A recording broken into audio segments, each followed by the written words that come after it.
नमस्कार दोस्तों, आज हम आपके लिए लाए हैं प्रेमचंद की कहानी सदगति। दुखी चमार द्वार पर झाड़ू लगा रहा था और उसकी पत्नी झुरिया घर को गोबर से लीप रही थी। दोनों अपने अपने काम में फुर्सत पा चुके थे तो चमारी ने कहा, तो जाके पंडित से यह कह आओ ना, ऐसा ना हो कि कहीं चले जाएं। दुखी, हाँ जाता हूँ, लेकिन यह तो सोच बैठेंगे किस चीज पर। झुरिया, कहीं से खटिया ना मिल जाएगी, ठकुराइन से मांग लेना। दुखी, तू तो कभी कभी ऐसी बात कह देती है कि देह जल जाती है। ठकुराने वाले मुझे खटिया देंगे?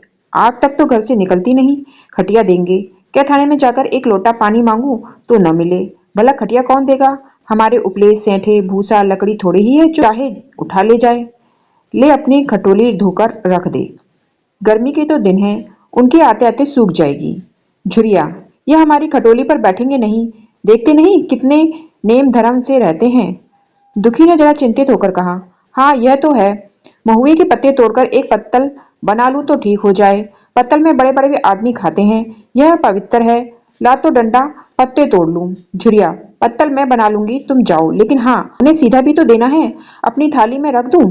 दुखी, कहीं ऐसा गजब न करना, नहीं तो सीधा भी जाए और थाली भी फूटे। बाबा थाली उठाकर पटक देंगे, उनको बड़ी जल्दी क्रोध चढ़ जाता है। क्रोध में पंडिताइन तक को छोड़ते नहीं, लड़के को ऐसा पीटा कि आज तक टूटा हाथ लिए फिरता है।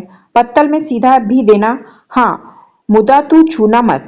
झुरी, गौन की लकड़ी को लेकर साह की दुकान से सब चीजें ले आना, सीधा भरपूर हो।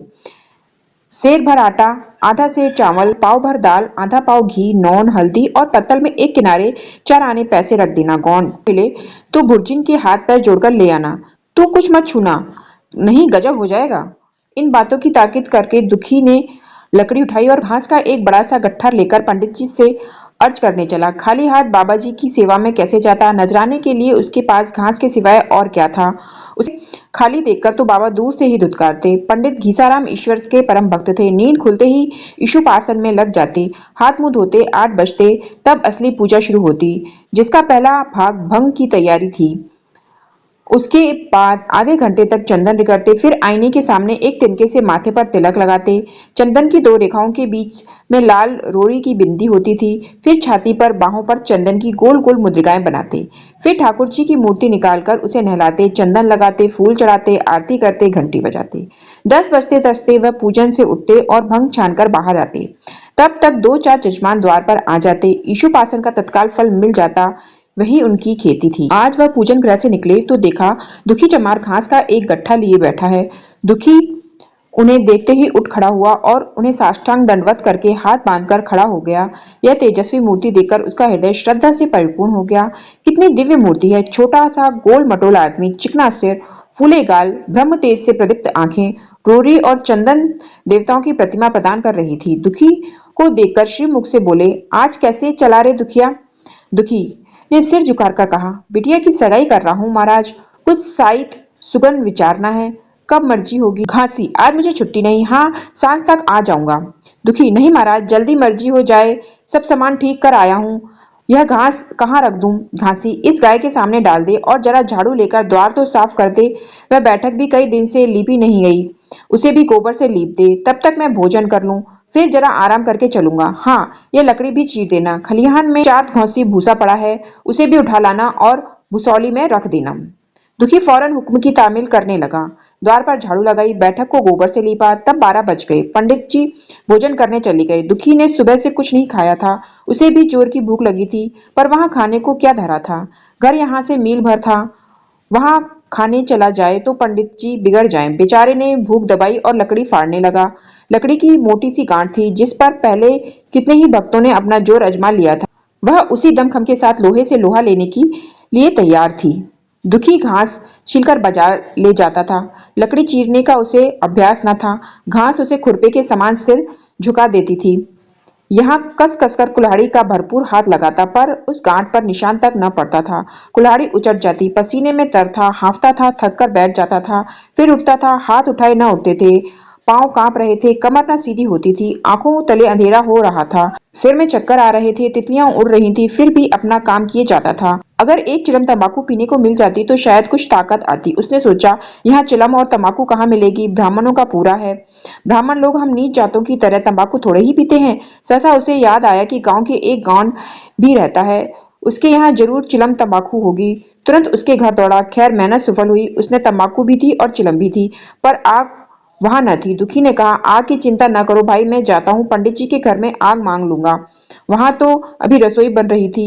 यह कहता हुआ वह दोनों चीजें लेकर चला आया और पंडित जी के घर में बैराठे के द्वार पर खड़ा होकर बोला, मालिक, रची के आग मिल जाए तो चिलम पी लें। पंडित जी भोजन कर रहे थे। पंडिताई ने पूछा, यह कौन आदमी आग मांग रहा है? पंडित, अरे वही सुसरा दुखिया चमार है। कहाँ है, थोड़ी सी लकड़ी चीर दे। आग तो है, दे दो। पंडिताइन ने भवें चढ़ाकर कहा, तुम्हें तो जैसे पोथी पत्रों के फेर में धर्म कर्म किसी बात की सुधि ही नहीं रही। चमार हो, धोबी हो, पासी हो, मुंह उठाए घर में चला आए। हिंदू का घर न हुआ कोई सराय हुई, कह दो दाढ़ी जार से चला जाए, नहीं तो इस लुआठे से मुंह झुलस दूंगी। आग मांगने चले हैं। पंडित जी ने उसे समझाकर कहा, भीतर आ गया तो क्या हुआ, तुम्हारी कोई चीज तो नहीं छुई। धरती पवित्र है, जरा सी आग दे क्यों नहीं देती? काम तो हमारा ही कर रहा है। कोई लोनिया नहीं लकड़ी फाड़ता तो कम से कम 4 आने देता। पंडिताई ने गरज कर कहा, वह घर में आया क्यों? पंडित ने हार कर कहा, ससुरे का अभाग था और क्या। पंडिताइन, अच्छा इस बखत तो आग दिए देती हूँ, लेकिन फिर जो इस तरह घर में आएगा तो उसका मुंह ही जला दूंगी। दुखी के कानों में इस बात की भनक पड़ रही थी। पछता रहा था, नाहक आया। सच तो कहती है, पंडित के घर में चमार कैसे चला आए? बड़े पवित्र होते हैं यह लोग, तभी तो संसार पूछता है, तभी तो इतना मान है। भर चमार थोड़े ही है। इसी गांव में बूढ़ा हो गया, मगर मुझे इतनी अकल भी ना आई। इसलिए जब पंडिताइन आग लेकर निकली तो वह मानो स्वर्ग का वरदान पा गया। दोनों हाथ जोड़कर जमीन पर माथा टेकता हुआ बोला, पड़ाइन माता, मुझे बड़ी भूल हुई कि मैं घर में चला आया। चमार की अकल भी तो ठहरी, इतने मूर्ख न होते तो लात क्यों खाते। पंडिताइन चिमने से पकड़कर आग लाई थी। 5 हाथ की दूरी से घूंघट की आड़ में दुखी की तरफ आग फेंकी। आग की बड़ी सी चिंगारी दुखी के सर पर पड़ी। धीरे से पीछे हटकर सिर की झोटे देने लगा। उसने मन में कहा, यह एक पवित्र ब्राह्मण के घर को अपवित्र करने का फल है। भगवान ने कितनी जल्दी फल दे दिया। इसी से तो संसार पंडितों से डरता है और सबके रुपए मारे जाते हैं। ब्राह्मण के रुपए भला कोई मार तो ले, घर भर का सत्यानाश हो जाए।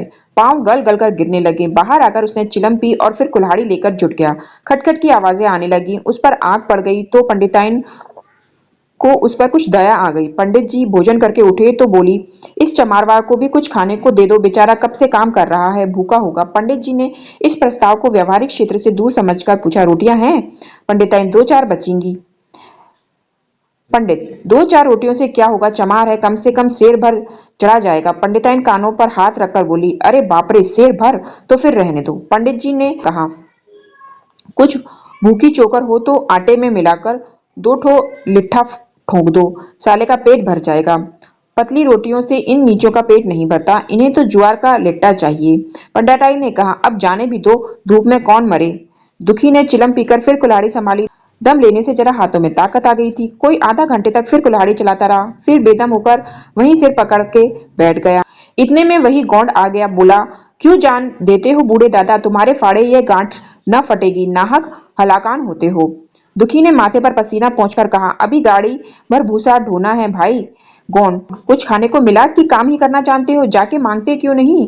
दुखी, कैसी बात करते हो चिखुरी, ब्राह्मण की रोटी हमको पचेगी? गौंड, पचने को पच जाएगी, पहले मिले तो मूंछों पर ताव देकर भोजन किया और आराम से सोए। तुम्हें लकड़ी फाड़ने का हुक्म लगा दिया। जमींदार भी कुछ खाने को दे देता है, हाकिम भी बेकार लेता है तो थोड़ी बहुत मजदूरी देता है, यह उनसे भी बढ़ गए, उस पर धर्मात्मा बनते हैं। दुखी, धीरे धीरे बोलो भाई, कहीं सुन ले तो आफत आ जाए। यह कहकर दुखी फिर संभल पड़ा और कुल्हाड़ी की चोट मारने लगा। चिखुरी को उस पर दया आई, आकर कुल्हाड़ी उसके हाथ से छीनी और कोई आधा घंटे खूब कस कस कर कुल्हाड़ी चलाई, पर गांठ में एक दरार भी न पड़ी। तब उसने कुल्हाड़ी फेंक दी और यह कहकर चला गया, फाड़े यह न फटेगी, जान भले निकल जाए। दुखी सोचने लगा, बाबा ने यह गांठ कहाँ रख छोड़ी थी कि फाड़े नहीं फटेगी? कहीं दरार तक तो नहीं पड़ती। मैं कब तक इसमें चीता रहूंगा?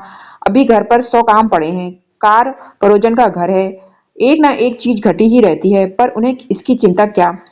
चलूं, जब तक भूसा ही उठा लाऊं। कह दूंगा, बाबा आज तो लकड़ी नहीं फटेगी, कल आकर फाड़ दूंगा। उसने झोवा उठाया और भूसा ढोने लगा। खलिहान यहाँ से 2 फरलांग से कम न था।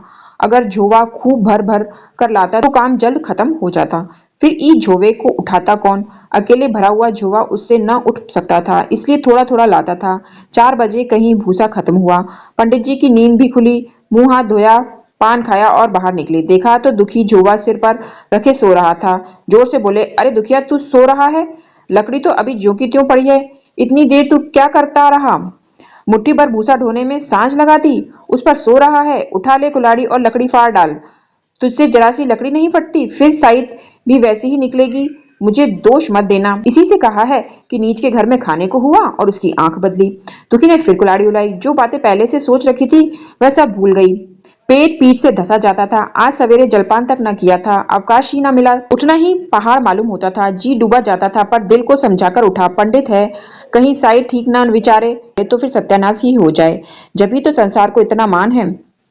शायद ही का तो सब खेल है, जिसे चाहे बिगाड़ दे। पंडित जी गांठ के पास आकर खड़े हो गए और बढ़ावा देने लगे। हाँ, मार कसके और कसके मार। अबे जोर से मार, तेरे हाथ में तो जैसे दम ही नहीं है।